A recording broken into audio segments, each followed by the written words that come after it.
መነቃቃት የሚያስተዋውቀው እያዝናና የሚያስተምረው የፈጠራ ኢንዱስትሪ መሆኑ አያጠያይቅም።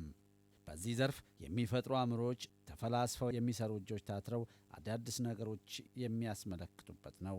ነገር ግን ይህ መስክ በጥናትና ምርምር መነጽር ሲታይ ፍትሐዊ የጾታ ተጠቃሚነትን የማያስተናግድ እንደሆነ መረጋገጡ አጃኢብ የሚያሰኝ እውነት ሆኗል። ክብሯ ሳይደፈር ሳይገፈፍ መብቷ በቤት በሰፈሯ በትምህርት ቤቷ በፈቀደችበት በተመቻት ቦታ በነፃነት ትኑር ሰላሟን አግኝታ የሴት ልጅን ብድር የሴትን ውለታ መክፈል እንደማችል ብናስና እንዳፍታ እንኳን በደልና ጥቃት ሊደርስባት ልዩ ክብካቤ ቢሃይንድ ዘ ሲን የተሰኘው የጥናትና ምርምር ፕሮጀክት በምስራቅና ደቡባዊ አፍሪካ የማህበራዊ ሳይንስ ምርምር ድርጅት ኦስሪያ መሪነት በማስተር ካርድ የገንዘብ ድጋፍ ከዓለም አቀፍ የሴቶች ምርምር ማዕከል ICRW ጋር በመተባበር ኢትዮጵያን ጨምሮ በ7 አፍሪካ ሀገራት እንዲሁም በሀገራችን 5 ክልሎች ባለፉት 3 ዓመታት በፈጠራ ኢንዱስትሪው ዘርፍ ብዙ ጥናት አካሂዷል። ለመሆኑ የዚህ ጥናት ዓላማ ምንድን ነው? የጥናቱ ዋና ዓላማ ወጣት ሴቶች በፈጠራው ዘርፍ የተሰማሩ በስነ ጾታዊ ምክንያት ወይም በእንግሊዝኛው በጀንደር ምክንያት ሴት በመሆናቸው ምክንያት ምን ችግሮች፣ ምን ተግዳሮቶች፣ ምን ፈተናዎች አሏቸው፣ ምን አጋጣሚዎች አሏቸው፣ ምንስ ሊደረግ ይችላል በሚል ዙሪያ ለ3 ዓመታት ያጠናነው ጥናት ነው።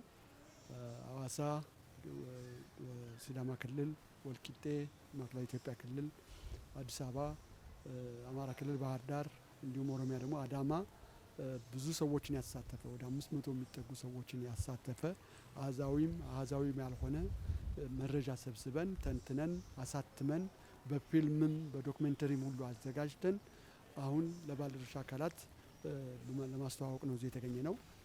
ያ ማለት ደግሞ ምንድነው? ይህንን ጥናት ባለድርሻ አካላት ከሸልፍ ባለፈ ወይም ዝም ብሎ ለአካዴሚክ ነገር ከማሳተም ባሻገር ባለድርሻ አካላት ይህንን ጥናት ተጠቅመው ፖሊሲዎችን ለማሻሻል ፖሊሲዎችን ለማውጣት የሚተገበሩት ፕሮግራሞችንም ደግሞ በአግባቡ እንደዚሁ ከዚህ ግባት ወስደው ፕሮግራሞችም እንዲሻሻሉ ጥሩ እንዲሆኑ እንዲጠነክሩ ለማድረግና ይህን ዘርፍ ላይ የተሰማሩ ወጣት ሴቶች ተጠቃሚ የሚሆኑበትን አገሪቱም እንዲሁ ከዘርፉ የምትጠቀምበትን መንገድ ለማሳየት በተለያዩ ዘርፎች ጥናቱ ሲካሄድ መጀመሪያ የፈጠራ ዘርፍ ምንድነው? የፈጠራ ዘርፎቹ በጣም የተወሰኑና የምናውቃቸው የፈጠራ ዘርፎች ጥቂቶቹ ናቸው። እንደ ፈጠራ ዘርፍ ማናስባቸው ግን በርካታ የፈጠራ ዘርፎች አሉ።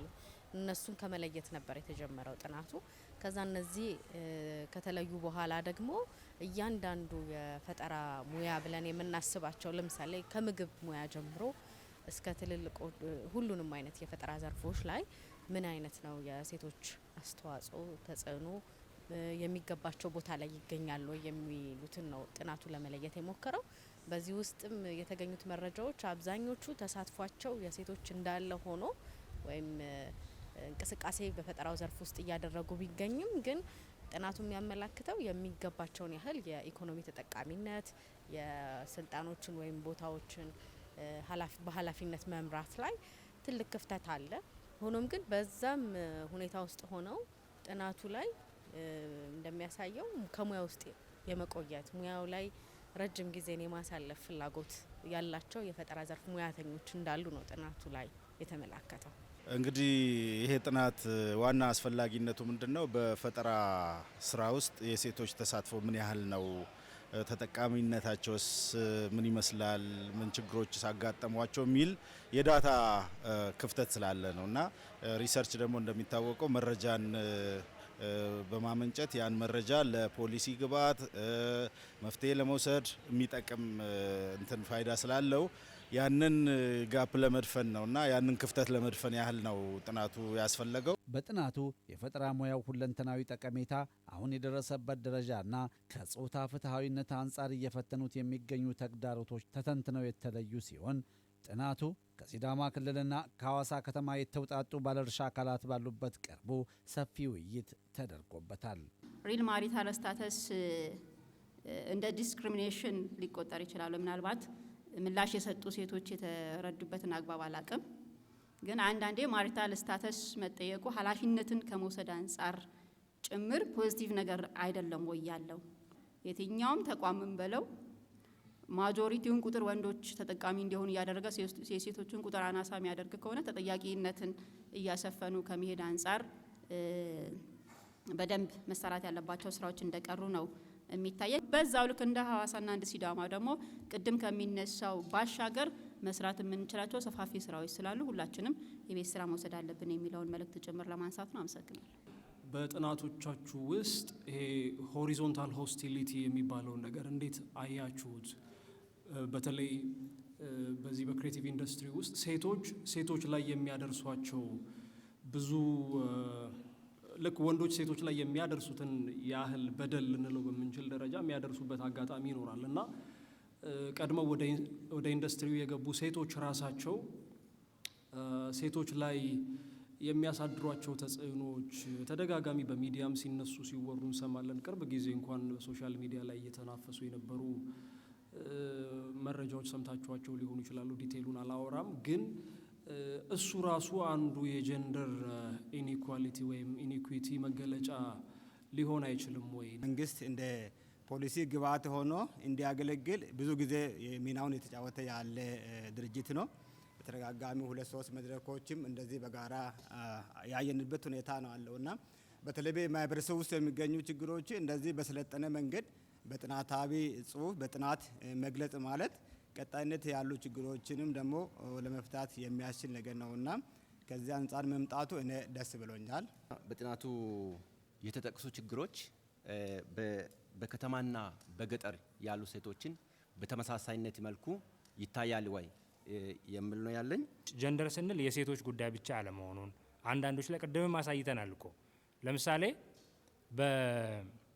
በፋሽን ኢንዱስትሪ ውስጥ በተወሰነ መልኩ ሴቶች የበለጠ ተጠቃሚ የሚሆኑበት በእያንዳንዱ በወርክ ፎርስ ሪፕሬዘንቴሽን እንደገና በኦነርሺፕ በሊደርሺፕ ላይ ሴቶች ከወንዶች ይልቅ ተጠቃሚዎች ናቸው።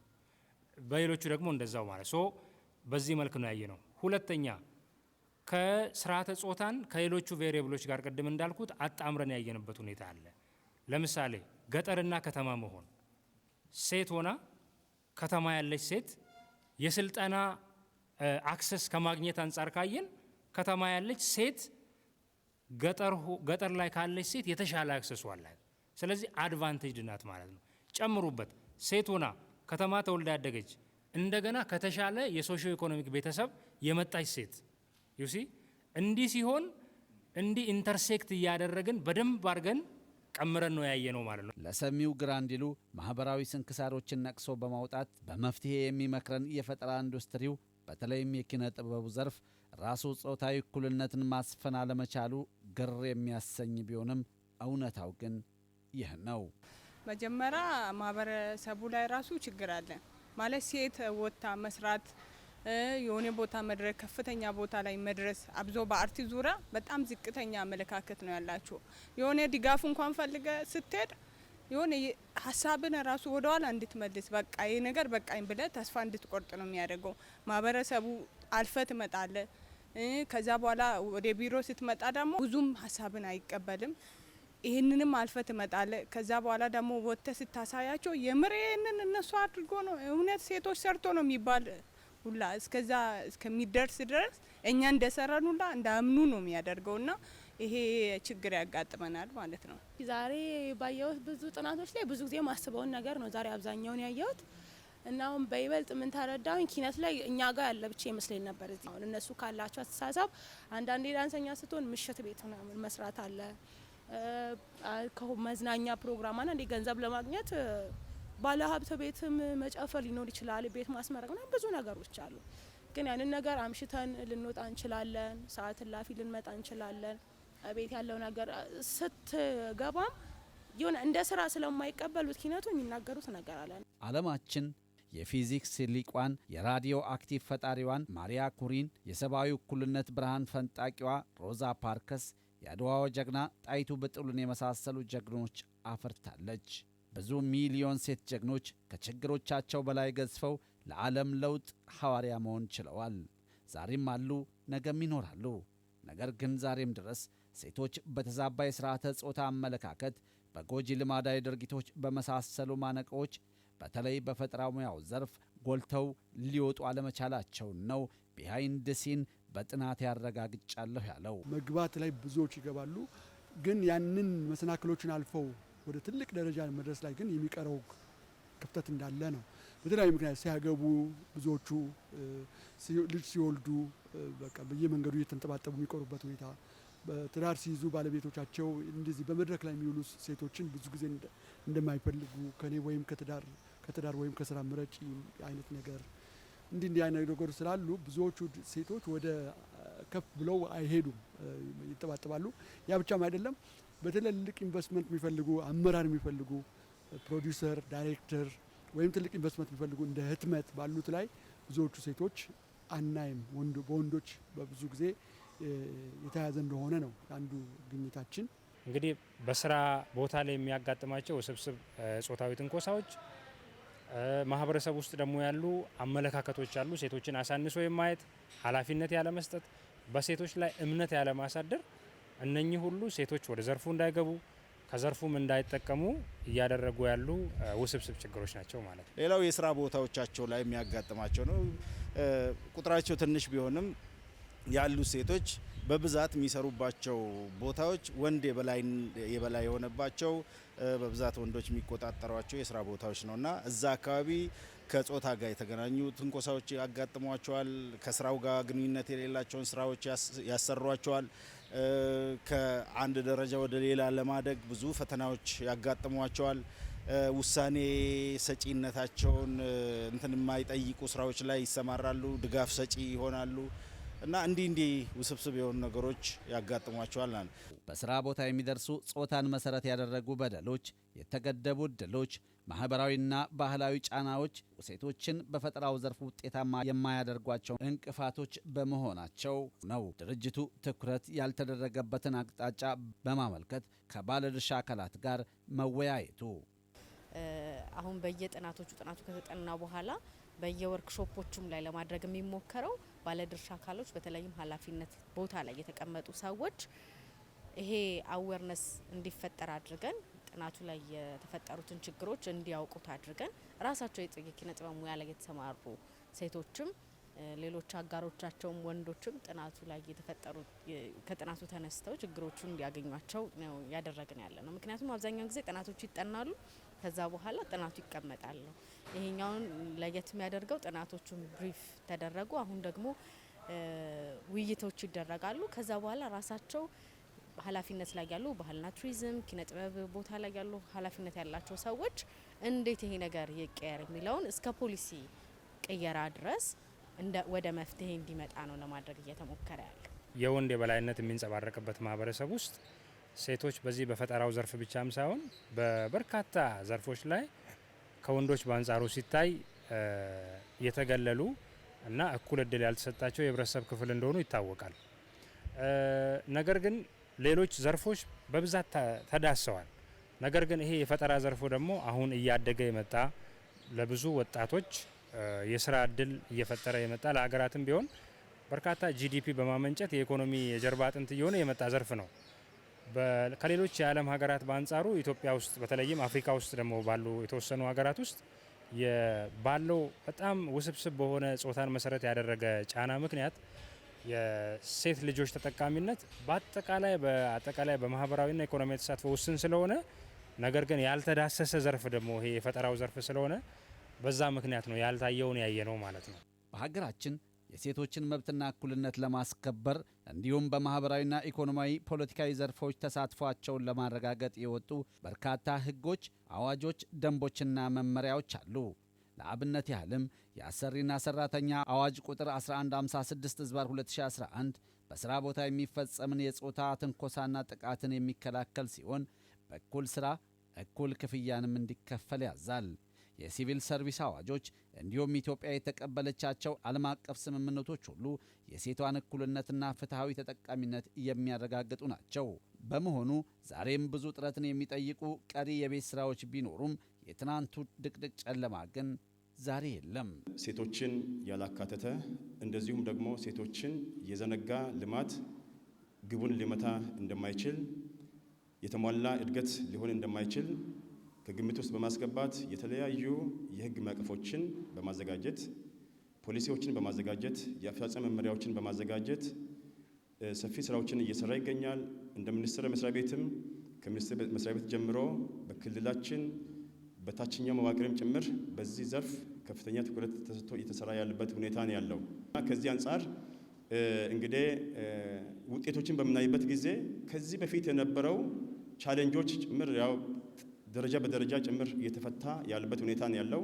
ሴቶች ወደፊት እየመጡ ያሉበት ሁኔታ ነው ያለው። ሴቶች መብታቸውን መጠየቅ ጭምር እየቻሉ ያሉበት ሁኔታ ነው ያለው።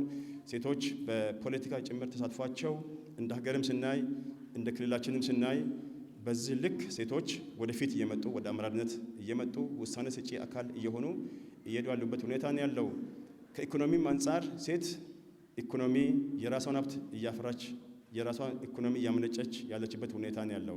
የማህበረሰቡ ግማሽ አካል የሆኑ ሴቶችን ሳያካትቱ በየትኛውም ዘርፍ ውጤታማ ለመሆን ማሰብ በአንድ እጅ ለማጨብጨብ እንደመሞከር ውጤት አልባ ድካም ከመሆኑም ባሻገር ሴቶች ባሻቸው መስክ ተሰማርተው በሚገባቸው ቦታ ላይ መቀመጥም ሆነ የሚመጥናቸውን ክፍያ ማግኘት ይህ የሚሰጣቸው እድል ሳይሆን የሚከበርላቸው መብት በመሆኑ በኪነ ጥበቡ ዘርፍ ሲጓዙ አንሸራተው ሊጥሏቸው ጎትተው ሊያስቀሯቸው ከፊታቸው የተደነቀሩ መሰናክሎችን ማንሳት የእያንዳንዱ ግለሰብ ግዴታ ሊሆንም ይገባል።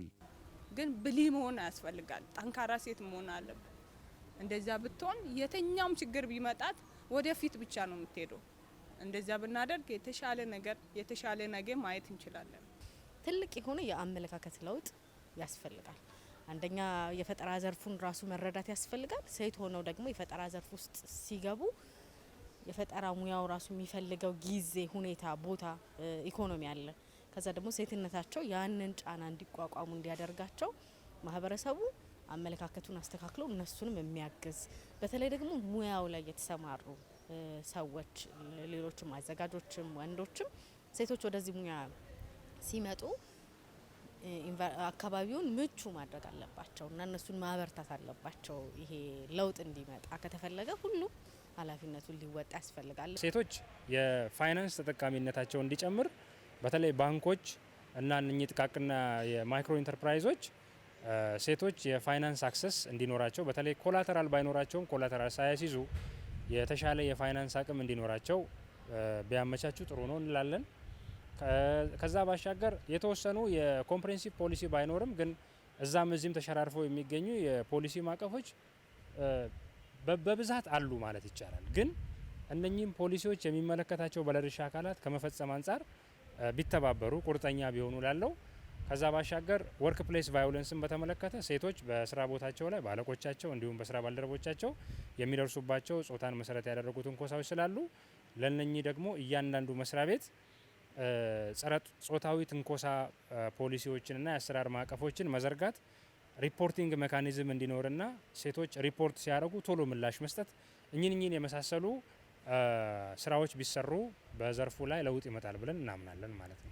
ልጆች ስኬታማ የሚሆኑት በሚፈልጉት መስመር ሲሄዱ ነው እንጂ ህብረተሰቡ የሚፈልጋቸውን እነዚህ በቃ በህብረተሰቡ ትልቅ ክብር ያላቸውን ሙያዎች ሲገቡ ብቻ አይደለም፣ ውስጣቸው ላይ ያላቸውን አዳምጠው ሲገቡ ነውና ከዛ አንጻር ቤተሰብ ላይ ትልቅ እንትን አለ። ቤተሰብ ትልቅ አስተዋጽኦ ማድረግ የሚችልበት ሁኔታ አለ።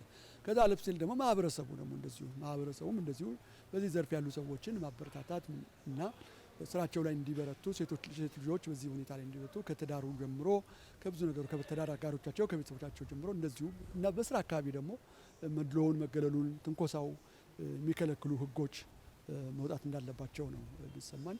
ከዛም ከፍ ስንል ደግሞ በሀገር ደረጃ ደግሞ የተመቻቹ ፖሊሲዎች፣ ኢንቨስትመንቶች እንዲፈጠሩ ማድረግና የህብረተሰቡ ግማሽ አካል የሆኑ ሴቶች ሞር በደንብ ከዚህ ዘርፉ ተጠቃሚ ሆነው እነሱም እንዲጠቀሙ ሀገሪቱም እንድትጠቀም ማድረግ ይጠበቅብናል ማለት ነው። ሁሉም ሰው ይህንን መገንዘብና የራሴ ሚና ነው። ሴት ማለት እህቴ ናት፣ ሴት ባለቤቴ ናት፣ እናቴ ናት ብሎ ከማሰብ በተጨማሪ የሚደርስባቸውን ጫናዎች፣ ትንኮሳዎችን በአግባቡ ትኩረት ሰጥቶ ሴት ልጆች እኩል ተሳታፊ እንዲሆኑ ማስቻል ነው። ትምህርት ቤቶች የራሳቸው ሚና አላቸው። በክሬቲቭ ሴክተር እንግዲህ ታለንቱ ምንድን ነው፣ ልጆች ምን አቅም አላቸው፣ ምን አምቢሽን አላቸው የሚለውን ነገር ኤክስፕሎር ማድረግና ድጋፍ መስጠት ነው። በዛ ዙሪያ ሚዲያዎች እናንተም ጭምር ማህበረሰቡን ግንዛቤ መቀየር ያስፈልጋል። ቤተሰብ የራሱ ሚና አለው። ፖሊሲ አውጪዎች የራሳቸው ሚና አላቸው። የክሬቲቭ ሴክተር ማህበራት ወይንም የስራ ፈጠራ ማህበራት በስራ ቦታዎች ያሉ ትንኮሳዎችን ከመከላከል አንጻር ትልቅ ሚና መጫወት መቻል አለባቸው። ሴቶች እድሉን ካገኙ ትልቅ ተጠቃሚነት የሚለው ኮንሰፕት ራሱ አስቸጋሪ ነውና ራሳቸው ለማህበረሰቡ ለሀገር ትልቅ የኢኮኖሚ ዋልታ ሊሆኑ ስለሚችሉ አገሪቷ ከዛ መጠቀም መቻል አለባት ነው። ሴቶችን ዘንግተን ወይንም ሴቶችን ወደ ጎን ትተን ግቡን ማሳካት አንችልም። እንግዲህ ሴቶች ከጠቅላላ ከሀገራችን ህዝቦች 50% ናቸው ወይም ወደ 50 ግማሽ % የሚውሉ ናቸው። ስለዚህ እነዚህን አካላት ዘንግተን እንደ ሀገርም ጭምር የያዝናቸውን ትላልቅ ግቦችን ማሳካት ስለማንችል ሁሉም ሰው ሁሉም ባለድርሻ አካል ትኩረት ሰጥቶ ሊሰራ ይገባል። እዚህ ያለንም አካላት እንደ ጉዳዩ ባለቤት ሆነን ትኩረት ሰጥተን መስራት እንደሚገባን በዚህ አጋጣሚ መልእክትን ለማስተላለፍ ፈልጋለሁ። ቢሃይንድ ዘ ሲን የተሰኘው የጥናትና ምርምር ፕሮጀክት ባጠናው ጥናት መሰረት ከ500 በላይ በፈጠራ ሙያ ውስጥ የተሰማሩ እንስቶች ተካተዋል። ከነዚህም 38.8 በመቶ የሚሆኑ እንስቶች አብዛኛዎቹ የፈጠራ ስራ ቦታዎች በወንዶች እንደተያዙ ያስባሉ። 46.6 የሚሆኑቱ ደግሞ የሚደርሱባቸውን ጾታዊ ትንኮሳ በመቃወማቸው የሥራ ዕድሎቻቸውን አጥተዋል። ይህ የተፈጸመው በራሳችን እናት፣ ሚስት፣ ልጅ፣ እህት ቢሆንስ? ሴት ናት አካል ሴት ናት ሴት ናት አጋር ሴት ናት ሴት ናት እህት ሴት ናት ሴት ናት ሴት ልጅ ሴት ናት ሴት ናት ሴት ናት ሴት ናት እናትህም ሴት ናት እናትህም ሴት ናት ሴት ናት አካል ሴት ናት ሴት ናት አጋር ሴት ናት ሴት ናት እህት ሴት ናት ሴት ናት ሴት ልጅ ሴት ናት ሴት ናት ሴት ናት ሴት ናት እናትህም ሴት ናት። Faigo, llama a la Mayenco.